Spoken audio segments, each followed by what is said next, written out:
Madam Secretary, we, I think, have seen this most generously through your eyes. We covered the folks outside your house threatening you. And then when we got to know you as a guest of this program, we got to learn what it was like. And you testified before the January 6th committee about that experience. But if you could just, for purposes of this discussion, remind us what you went through for simply doing your job as Michigan's Secretary of State.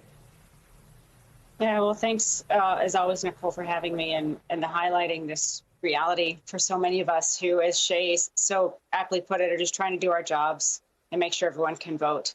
And yet we live our lives in this constant state of anxiety, not just for ourselves and our own safety, but for our families, for our children, and for our staff. Just this week, my staff was harassed with calls and threats around issues regarding the 14th Amendment and the former president's eligibility.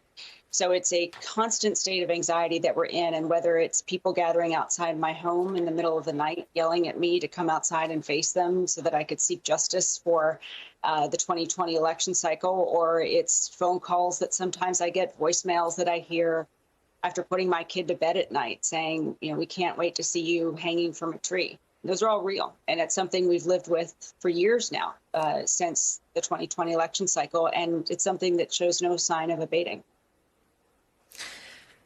You know, we grapple with how much airtime to give the toxic sludge that comes from the American right. And the person at the top of it is obviously Donald Trump. But I think the slice we try to peel off every day is the national security and domestic security piece, because there are people who, in service to him, in response to his calls, do the things you're describing. And I wonder if you could just give us your sort of threat analysis, what you're prepared to maybe face again in 2024, how you do it and why you stay in it. And if you can understand what AP reports that 1 in 5 election workers says they cannot and they will not. I think it's we're weary, we're exhausted, but we're also emboldened. And we've said that throughout this process. And it's in anything, or throughout these years, if anything, for me, for my team, for many of the election workers in our state, for many of my colleagues around the country, we have been beaten down, we have been dismayed, we have lived in this constant state of anxiety. But we're going into the 2024 election cycle now a little bit more wizened, with more procedures in place, more security in place than we had before. And we do have, in this case, that we didn't have in 20, a federal government on our side, a Justice Department, and several indictments and cases moving forward seeking justice, rightfully so, for the lies that have led to these threats and this behavior. So I know it sounds strange because it's a terrible moment for democracy and for us to be in. But we also I find myself finding a source of strength in the fact that we are seeing justice, that we are seeing accountability, and that we are, as a community, more wizened, seasoned, and perhaps even more emboldened than before to do our jobs. I will quickly share the story from 2022 when I went into a polling place in Detroit and was overwhelmed by the energy in that polling place, the determination by poll workers to do our jobs and make sure people can vote. And that's a strength and determination that has grown out of these threats. And that gives me hope and optimism that we can get through this. But we also know the storm is here and will continue to be here through, at very least, this election cycle.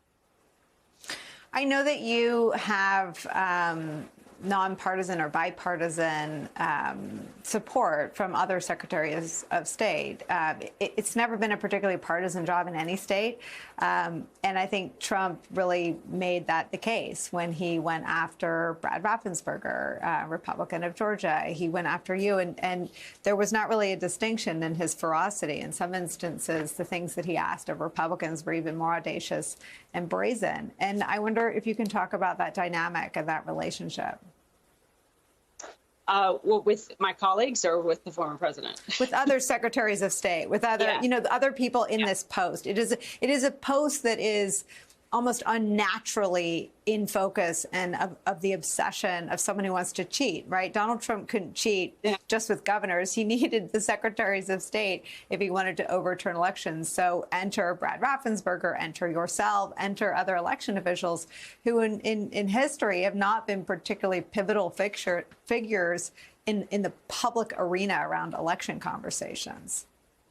These threats have brought us closer together and created almost a unifying shared trauma, if you could call it that, but also a unifying sense of pride and determination that we use to support each other and feed off each other and embolden each other and coordinate with each other. And that's another thing that gives me a lot of optimism going into 2024. We are talking to each other. We are supporting each other. We are sharing stories and collaborating more than ever before, because we know we're facing a common enemy, not just in the former president and his supporters, but in anyone who's against democracy right now. The tactics are similar, the threats are real, and those threats are hitting all of us. And so we've become much closer than we were in the past. And that's particularly important to have happen across party lines, because as these positions have been jettisoned into the spotlight, we have to lock arms and demonstrate that we're not partisan officials. We are election officials. And we're determined to do our jobs to make sure, no matter where someone lives or who they vote for,